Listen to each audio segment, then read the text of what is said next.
Translation, a weekly-ish exploration of one fellow's translation of the Christian scriptures, one big idea and story at a time. I'm Brandon Rhodes, and across the internet from me is the translator himself, Brandon Johnson. Hey, Brandon.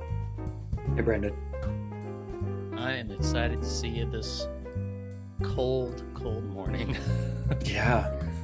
We are recording a couple days after the big snowstorm that hit Portland. How many? What's it still looking like outside for you? We've got probably a good 6 inches left out of the original 8 or 9. Started melting away, but yeah. Wow, that's absolutely wild. Yeah, there's a little bit up still on the hills, just over the Coburg Hills overlooking where I'm at. A surprise layering over the familiar and the true is kind of the themes we're going to be talking about today. I want to circle back to where we began. So in the introduction to the fourth gospel, we made a quick acknowledgement about authorship. We talked about how we are skeptical of John of Zebedee, the traditionally ascribed scribe here, as being the actual author. We have another candidate in mind. So it's not just this. This is going to be one of those. How to say this? It's a different angle on discovering liberation and healing in the text than we've done so far. These are things that that you've included in your translation that are consequential and do get us to liberation and healing, but it wasn't born out of your existing commitments around, addressing religious technical language or shame language or disembodiment language. Yeah, it's not a change in how I've gone from the Greek to the English. It's really looking at the history of how the texts have been passed down and the significance of what happens when we look closely at that. Right. So let's get into this. There's a couple places that we find in the original papyri of the fourth gospel where we can guess who the beloved disciple is supposed to be, or where tradition has pointed to. Two places. One, at the start of the papyrus, it says the gospel, the good news of according to John. That's just, kind of the title card. And right. Which wouldn't have been on the original document, by the way. That would have been added later. Correct. Yeah, that was an inference or a conclusion that somebody else made. And we also can't assume it's the same John, because even in the first chapter, the opening story of this fourth gospel, it's like, not this John, that John. It's making it clear something here. Like, there's a few different Johns. Woman, you have multiple. Okay. Johns. Yeah. I've had a lot of coffee. I'm sorry, guys. My jokes are going to be a bit swing miss. The main place to look in the literature is going to be these stories of this fella who shows up in John 13 as the beloved disciple, the disciple whom Jesus loved. And then that character shows up a few other times in the gospel, including the final story. So what I wanted to do was just review those, and then we'll come back to another verse that I think is the giveaway about who the beloved disciple and therefore the primary author of this gospel actually is. And then we'll cycle back through them and see how well it clicks with all the beloved disciple texts. Sound good to you? Sounds great. Awesome. Okay, we're going to put this up on the screen. We'll also have citations in the episode liner notes about these verses, so you can find them yourself if you are listening instead of watching. So we're looking at chapter 13, verse 23 through 27 here. One of his students reclining at the table was at Jesus's chest, the one Jesus loved. Simeon Peter nodded to this one to ask whom he could be talking about. So leaning back against Jesus's chest, they said to him, Lord, who is it? It's the one I will give a piece of bread after I dip it, Jesus answered. Then he got a piece of bread, and after dipping it, gave it to Judah, son of Simeon of Kerioth. Then after the piece of bread, the adversary went into him. So here we are. This is the Last Supper, right? Mm-hmm. Right. And we've got this character introduced as like this guy who's like so close to Jesus, he's actually leaning against his chest. There's this tenderness, and it that we see in like on stage, and then the author goes ahead and says, "This is the one who Jesus loved." So then later on, we've got, actually, your list of passages doesn't include, does it? There's the story The of gate. the gate. Yeah. I put it at the end since it doesn't actually say beloved disciple on it. Oh, It just okay, says good. Oh, another disciple. great. Yeah. So then we're at the crucifixion, 1925. Standing near Jesus's cross were his mother's sister Miriam, the wife of Clopas, and Miriam the tower. Get to that later. When Jesus saw his mother and the student whom he loved standing there, he said to his mother, Ma'am, here is your son. Next, he said to the student, Here is your mother. And from that time on, the student received her into their own family. So we've got the beloved disciple with Mary, the mother of God, her sister, and Mary, the tower, more commonly known as Mary Magdalene. And the only other possibly male character is the beloved disciple right there. That's otherwise, it's all the other disciples have abandoned Jesus except basically family, Mary Magdalene, and this guy. Mm-hmm. And we were assuming that tradition says it's John, who is what, a fisherman from Galilee. Right. Which that detail is significant. It is. Yeah. Yeah. So as we hear these stories, we need to be remembering the popular answer to who wrote John is John of Zebedee, a fisherman from Galilee up in the north, not near Jerusalem, not theologically formally educated. Mm-hmm. So take that for what it is. And then now we're into the resurrection stories. On the first day of the week, Miriam, the tower, came to the tomb before dawn while it was still dark. Let's see. And she saw the stone had been removed from the tomb. So she ran and she went to Simeon Peter and the other student whom Jesus was close with. Which translated that way because it's a different Greek word that's sometimes translated as love, agape versus philia. This is the philia here. Okay. Yep. They took the Lord from the tomb, she told them, and I don't know where they put him. So Peter and the other students went out and began to go to the tomb. The two began to run together, but the other student ran faster than Peter and arrived at the tomb first. Bending down, they saw the strips of linen lying there. However, they didn't go inside. Then Simeon Peter, who was behind them, arrived and went inside the tomb. He saw the strips of linen lying there, and the face cloth, which had been over Jesus's head, was not lying with the strips of linen, but was rolled up on a spot by itself instead. Jesus set the bed. That's so great. He made his bed. So then the other students who arrived first also went inside the tomb and saw it, and they trusted. Amazing. Next, the final story in the scripture. No, the final two here. Cast your net on in chapter 21, verse 6. Cast your net on the right side of the boat, he said to them, and you'll find some. So they cast it, and they weren't strong enough to pull it in anymore from how many fish there were. So the student whom Jesus loved said to Peter, "It's the Lord." When Simeon Peter heard it's the Lord, he tied his clothing around himself because he was naked and threw himself into the lake. Now we're up to 21, verse 20. Final scene. Turning around, Peter saw the student whom Jesus, they're all walking down the beach here.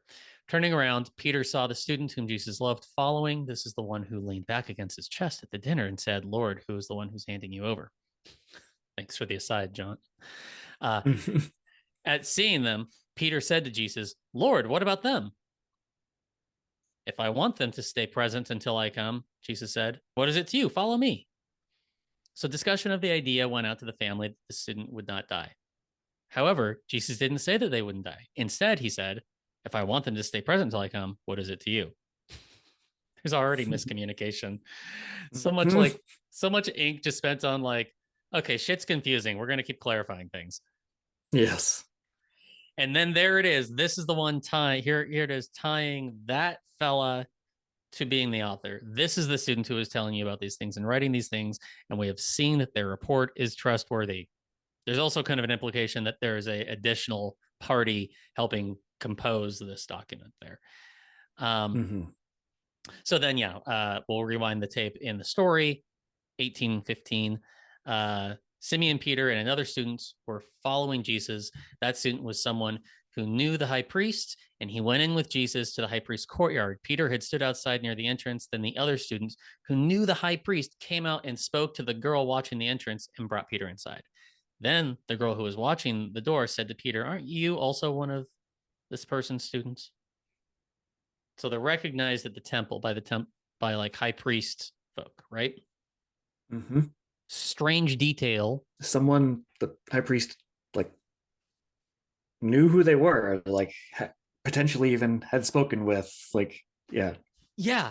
Do we think the high priest is going to know this fisherman from a couple 100 miles north who's been rambling around the Holy Land with this like upstart revolutionary preacher guy? Doesn't strike me as all that plausible. Seems unlikely. Quite unlikely. Also, why are they like wondering if the beloved disciple is going to live forever, or like what's going on there? Yeah. Well, wait a minute. Let's see if is there anybody else in this literature that is described specifically as someone whom Jesus loved? Worthwhile question. Brandon, bring it up on the screen.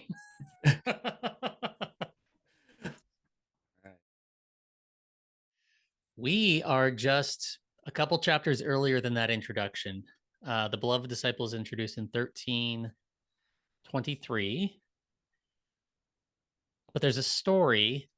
The previous really narrative unit begins in chapter 11, verse 1. There was someone who was weak with illness, Eleazar from Bethany. That's normally Lazarus. Which was Eleazar is the more Hebraic version of the name. Lazarus is the like Latinized version of it. Yeah. So there was someone who was weak with illness, Eleazar from Bethany, which was the village where Miriam, his sister Miriam, was from.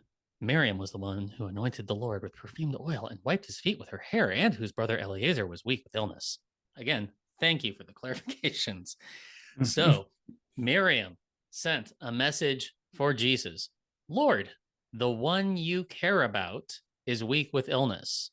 Now, typical translations use that as love. You've made some translation distinctions between different words that are often just flattened into love. Right. So there it is. The beloved disciple is introduced as reclining against Jesus's chest, and comma, the one Jesus loved. And there it is, Mary Magdalene saying, the one you love is weak with illness. When he heard it, Jesus replied to her, this illness isn't resulting in death, but for the sake of the praise for God, with the result that the Son of God would be praised because of it. Jesus loved Eleazar and his sister. So after he heard he was weak with illness, he stayed where he was for 2 more days. Now, I think I can just stop reading the story there. We get the picture. You know the story, right? Jesus goes to the tomb. Jesus wept and calls Eleazar forth, comes back out after being dead for a couple days. Is it a couple days? Um, and then, 4 days. oh, Yeah. and then word gets out that his bestie is back, and it even goes to the high priests or so in verse, was it in chapter 12, the next chapter, Mm-hmm. Eleazar continues to be named as Eleazar, but then there's this line where the high priests resolve to kill Eleazar to put an end to all this Jesus nonsense. Mm-hmm.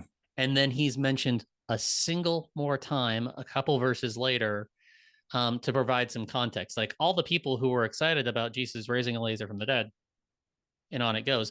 But then Right. Eleazar disappears from the story under that name. The next scene is they go into town, the Palm Sunday kind of thing, and then we've got the story in of the Last Supper, and there's the beloved disciple. That seems like a pretty clear literary clue, doesn't it? It seems like it. Yeah. And not only that this person lives just like 3 miles outside of Jerusalem, and what makes it likely that the high priest would possibly know him, especially after all the hubbub about him being raised from the dead. Right. Yeah. Like, what if Eleazar was, yeah, a known character, not just to the high priest, but like known in those circles? If Eleazar happened to have been a Sadducee, a temple worker and scribe, someone who was theologically or liturgically trained, that would explain the theological depth and imagination that distinguishes um, the fourth gospel. It's like a totally different voice. The other gospels are written by people much more in contact with Pharisee theology. And I don't say that as a pejorative. It's just kind of where they were. We're getting, if Eleazar worked at the temple, that is pure speculation, but it makes sense of the evidence you've got in the story. Mm-hmm. Then no wonder he's recognized at the gate. So let's go back through those passages and Where's the see. recognize? There's that one, the being Yeah, recognized at the gate. there's that one. And then we've got uh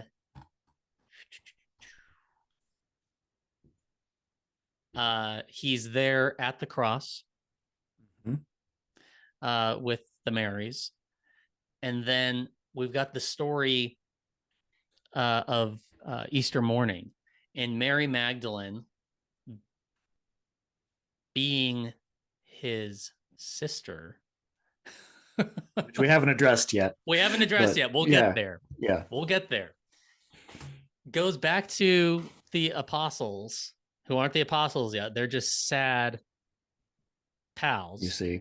Oh, no. Yeah.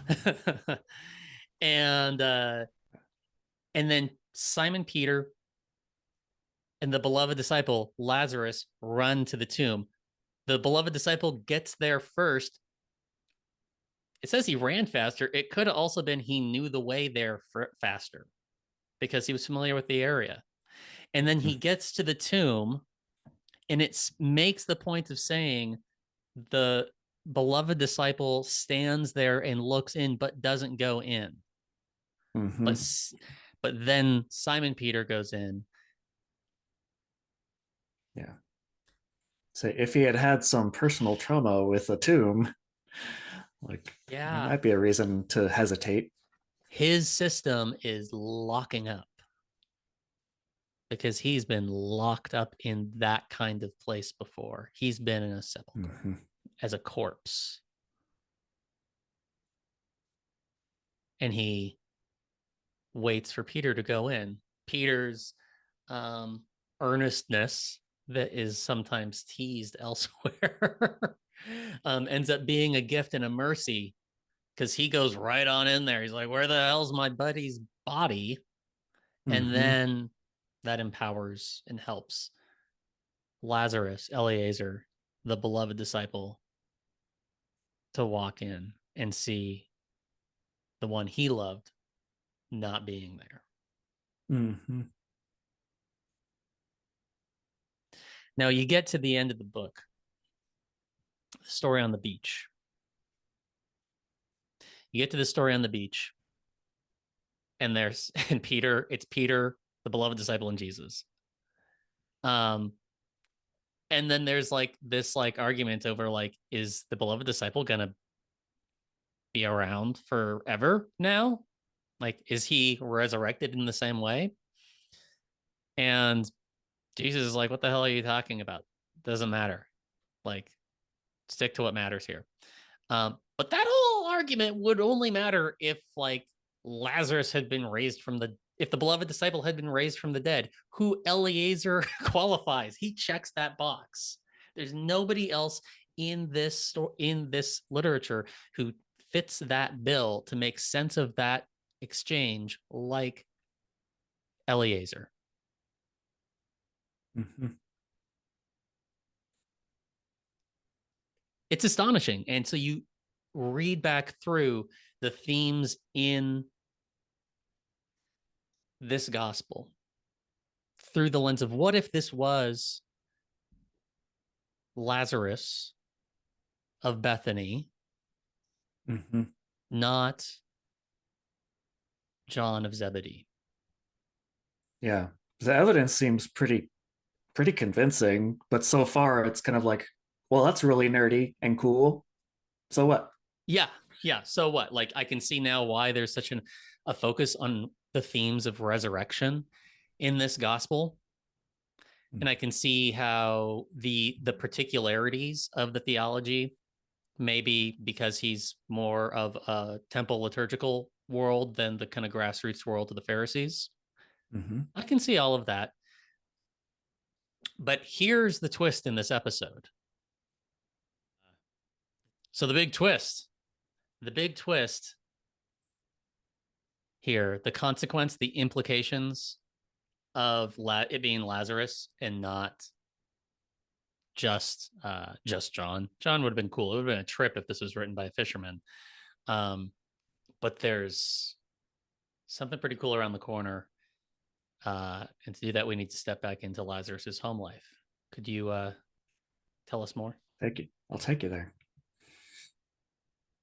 So if you notice when we were reading from this chapter 11 before, started talking about Miriam, his sister Miriam, and all that. Those of you familiar with the passage might have been going, wait, what do you mean? Isn't it Miriam and her sister Martha? Or Martha and her sister Miriam? I'm not sure which order it's normally in. Mary and then Martha is the usual. Yeah. Okay. Yeah. So there has been some new, how do you put it? Is it archaeological? Textual, Scholarly. some new scholarly work that has surfaced some surprising information. And Diana Butler Bass has a really powerful recording of a talk she gave about this, which is where I first heard about it. Probably you too, Brandon, I'm not sure. Mm-hmm, But mm-hmm.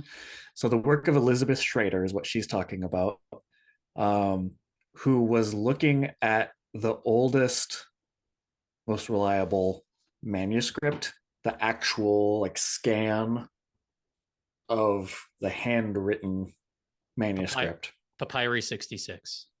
You know, and noticed by looking really closely that somebody else after the original scribe had written it had come in and written over the original writing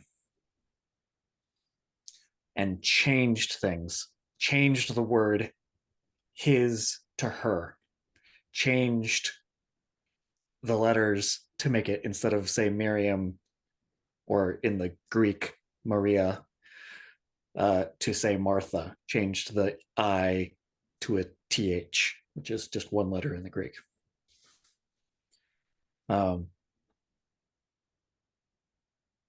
which completely added a new character in this. And so the thought is that whoever did that had Mary and Martha from Luke in mind, mm-hmm. which it's not named where they live. And in that part of Luke, Jesus and the disciples are in Galilee, not in Bethany, which is near Jerusalem, 200 miles south. Right. So, yeah. So Mary and Martha still exist in the story of Jesus. They just don't live in Bethany, and they're not related to Eliezer, to Lazarus. Yeah, it's an incredible story of two women with incredibly common names. Right. Yep. And so what the original manuscript said here was this, where Miriam, his sister Miriam, because it had just referred to Eliezer, and there's a lot of Miriams, so it's clarifying which Miriam are we talking about here, was wrong. And then it talks about later, Miriam was the one who anointed the Lord with perfumed oil, which is the story in the next chapter. So Miriam sent a message to Jesus, Lord, the one you cared about. Jesus replied to her, da da da da. Jesus loved Eliezer and his sister. So I have highlighted here all the places where changing it to Miriam instead of Martha makes a difference. And there gets to be this paragraph here, it gets tricky because it seems like other people made adjustments at some point and maybe duplicated conversation to make it work with another character in there. And yeah, it's hard to know what to do with all of it. But yeah, the fact that it's not in Galilee, it's Bethany here, and the fact that those things were very clearly changed. And this one woman discovered it, Elizabeth Schrader, but she wrote a paper and took it to Nestle Aland, which is the committee who worldwide is like in charge of publishing and editing and the scholarship around the Greek text. There are a bunch of old German white men with no interest in making radical changes. And they, after looking at all the evidence she compiled, agreed. We think you're onto something. I think you're probably right.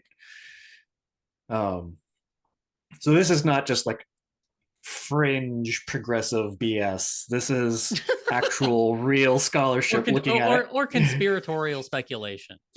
Yeah, no, this is strong evidence that even the people with an interest in keeping the status quo intact have acknowledged seems right. Yeah, and Tertullian, I believe, is the one that Diana Butler Bass mentions in her sermon as like, he's an early church father and theologian. Yeah, from around 200 CE. Yeah, quite misogynistic. She says he's like maybe the most of the church fathers. And when he cites this story, he only mentions a Mary. There's no Martha. He's the things that we think Martha is, an imagined Martha is saying, conventional translations have as Martha saying. He says Mary says it. Now, was he mistaken? Right. Was he just like, up late with a little extra wine while he wrote that? Or was that originally what it said? And then this one scribe, either with the motivation of being as insidious as misogyny or as innocuous as trying to harmonize this story with the story from Luke 10, is it? Of something like that. Yeah. Of Mary and Martha, the contemplative versus action kind of energy story. Somewhere between those two, whatever it was, a scribe definitely did this. And like all the gatekeepers are saying, oh shit, good call. We've got to change this. Yeah. Yep. And so if we have, again, well, that's interesting. So what gets to be like, okay, so who is this Mary then? Who is this Miriam? And starts looking as you go through the rest of the book. Most likely this is Mary Magdalene. Okay. Which Also, in that same talk by Dana Butler-Bass, she starts pointing out uh, Magdalene probably doesn't mean from Magdala, as is the traditional understanding, partly because the town of Magdala that they would be referring to didn't exist at that time. There's no record of a Magdala existing until later. Oh Um, man. but there is a word from Aramaic that would mean tower. Okay. So, and the line of thinking is, and listen to Diana Butler Bass's talk on this and do some research. Like I'll we put a can't go link in into the episode. into Yeah. yeah, to get more and more in detail here, but basically, it seems like the early church had kind of a mom and dad, right? After Jesus passed on the torch, we have Jesus, the rock upon whom I will build my church. Peter the Rock. Or Jesus. Yeah. I mean, Jesus is a good cornerstone, right? Peter, and then being the patriarch of the faith, and we have Mary the Tower as the matriarch of the faith. Mm-hmm. And these two people being the central figures that the church looked to guide the church forward. And the reason they speculate that of like why it part of it is like Peter the Rock, Mary the Tower.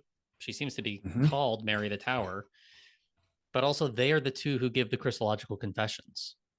Right. Yep. You have Peter and the Synoptics do that, and in John, it's Mary Magdalene. Yeah, Peter says, you are names Jesus as the Christ, as the Messiah. As the Christ. Yeah. What a revelation. Yes. And so whether it was intentionally misogynistic to erase Miriam, the tower, or not, that was the effect of it. And so we have lost this woman who was the tower of the early church, and had the effect of erasing the role and value of women in the church for the next 2,000 years. Incredible.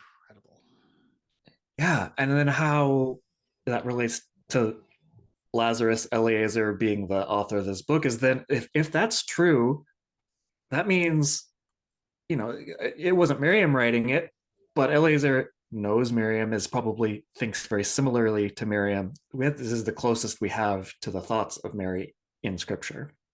Mm-hmm.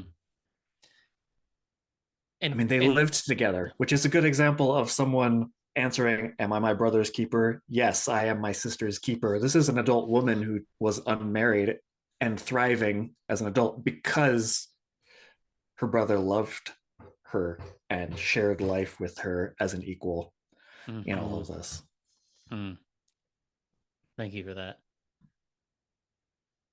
It's instructive to contrast this way of constructing the early church and where did Mary Magdalene go with alternative ways that are out there. There are really diverse and interesting and tantalizing clues across the centuries that Mary Magdalene was an important and broadly remembered, even revered character in the life of the early church, who seemed to have a particular closeness to the Lord. Mm-hmm. So much so. I mean, Jesus even tells her, you will be remembered forever. As long as my story is told, yours will be told too, when she anoints his feet with oil, right? Yeah. Yeah, it's profound, the sense within the text as well as beyond that how well this character was known, but we don't know anything about what she thought or believed, what was her prayer energy like. We want to know about this woman. And so there's been a pretty good sized chunk of scholars who, for a variety of motives and intellectual journeys to get to there, basically say a lot of the New Testament is was placed there by authoritarians who, in a conspiratorial way, ranging from the early church was trying to silence women, which, yeah, there was a lot of misogyny in as the church developed. For sure. You see it in the New Testament and it escalates from there, Mm-hmm. in spite of all the counter misogyny stuff that's also both in the text and the tradition. Yeah. Yeah. All of the So, evidence of the first couple of hundred years of the church suggests that women were thriving leading in leadership positions, probably much more than 50% of the church population. Um, mm-hmm. Yeah, but yeah, it wasn't until Constantine era where the church started conforming more to the power structures of the Roman Empire and the assumptions of the world, um, paterfamilias and all that. Yeah. that that started shifting significantly. Yeah. So, people have tried to reconstruct things to make sense of this, like the breadcrumbs of, or the, it's like feeling parts of the outline of Mary Magdalene's legacy. And so, um, alternative scriptures, the Gospel of Mary Magdalene, the Gospel of Peter, the Gospel of Thomas. These are held up as suppressed, truer, closer to Jesus texts. They're also typically quite Gnostic, which means, among other things, anti-Semitic and anti-body. But they were more gratuitously mystical, according to certain schools of mysticism, um, Mm-hmm.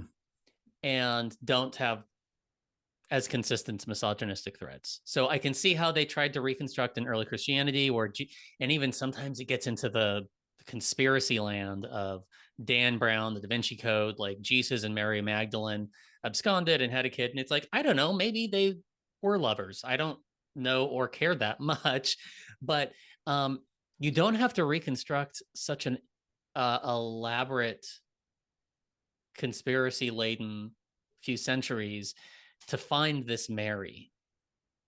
If you want to find Mary, um, and an explanation of how she was more or less deleted from the literature and stories, there's all the microaggression ways that people could do that, and one of them is changing the iota to the theta Mm-hmm. from Maria to Martha Mm-hmm. and aligning the pronouns accordingly. Right. And then a tradition that is going to err on the side of, well, yeah, clearly, scholastically, this could be Mary the Tower, but we're going to just keep calling her Mary Magdalene. Once you start Right. thinking of that as a title that has a certain rhetorical parallel to Peter the Rock, that complicates Roman primacy Mm-hmm. and all kinds of things. Right. Yeah, it starts eating away at the justification for the power structures that have been in place. Mm-hmm. Mm-hmm. So we don't need all the conspiracies to find a radical and femme inclusive way of holding the story. You Mm-hmm. don't need the conspiracies to find something close to the heart of Mary Magdalene, Mary the Tower, Miriam the Tower. She was the Mm-hmm. sister to the guy who wrote the fourth gospel. And they lived together. They weren't like neighbors, they lived together. Right. If you want to know Mary Magdalene's heart, sure seems like they hung out together for quite a while. Sure seems like they were related in spiritual ways. Mm-hmm. Gosh, what an incredible. Anything you want to add, Yeah. dude? I'm like out of Yeah. words. I'm so I kind amazed of by want to this. like keep teasing out the implications, but I think just Yeah. Yeah, I think that's really just something that is an ongoing work. Like, so what are the implications as we read these stories with Hmm. Miriam's brother in mind as the one Jesus loved, as the author of this book? If we keep reading these stories in with Mary the Tower in mind in this document, but also the other three gospels, like, what does that start to shift for us? Hmm. Um, God, it's so good. I'd be really curious, as all of you watching and listening, um, savor these insights as you reread the other gospels or this one. What shifts for you as you think of Lazarus being the core author, the Eleazar, excuse me, and that his sister was Mary Magdalene?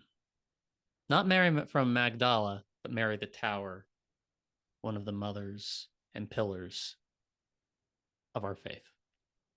mhm. The apostle to the apostles, Yes. one of the Yes. first two people to declare Jesus as the Messiah. Mm-hmm. Well, thank you all for joining us on this journey, and absolute geekery. The easiest way to support Found in Translation is to leave us a rating or a review on whatever app or website you are enjoying this on. Makes it easier for more people to find the show. That's extra, extra true of Apple Podcasts. It helps everybody, especially us, and especially new listeners. Second best way to support the show is to become a sponsor. You can do that for just $5 a month. When you do that, you get comment access on the Translations Google Doc and the satisfaction of knowing that you are supporting exceptionally nerdy, independent media. You can find the link to join that community in the episode notes. The music you're listening to is by Kevin MacLeod at Incompetech.com. Found in Translation was produced by Perry FM on unceded Chinook and Kalapuya land. Goodbye, Brandon. Bye, Brandon. Bye, everybody.